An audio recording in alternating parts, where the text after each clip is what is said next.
The purpose of this video is to demonstrate the preferred technique for PIV securement to reduce the risk of a hospital-acquired pressure injury or HAPI related to a PIV. Set up your workspace according to your needs, surroundings, and comfort. Your institution's products may differ. Prior to insertion, prime the T-connector and have 1 to 2 flushes ready per your preference.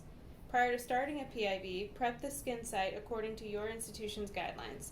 For the purpose of this demonstration, we have already prepped the skin. When you're ready to insert the PIV, line up the catheter to the vein. Angle the needle slightly and use a forward motion. When you see flash, stop forward motion. Lower the catheter hub and anchor. Thread the catheter by slowly advancing. Remove the stylet and discard an appropriate sharps container. Remove the tourniquet.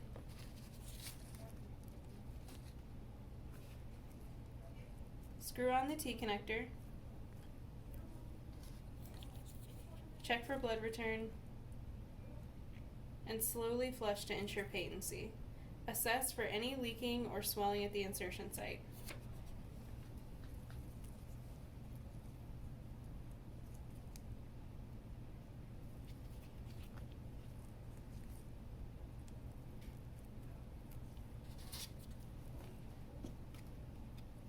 Apply the small foam pad or a similar barrier underneath the catheter near the insertion site to protect the patient's skin.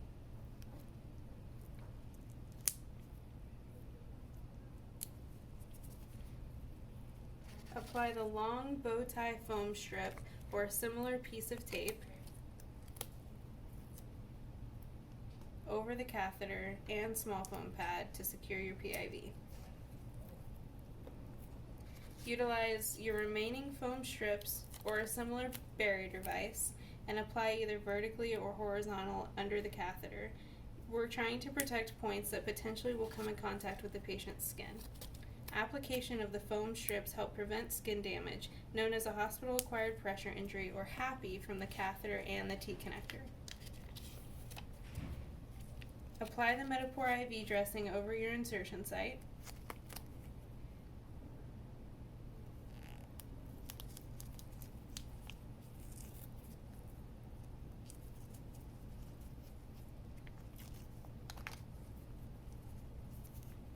Apply the IV Medipore dressing pants underneath the hub to finalize securement.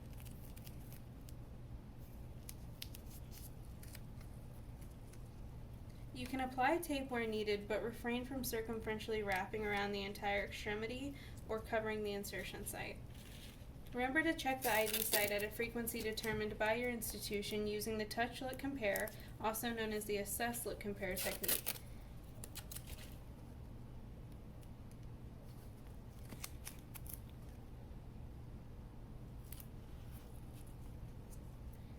Touch the IV site and validate that it is soft, warm, and dry.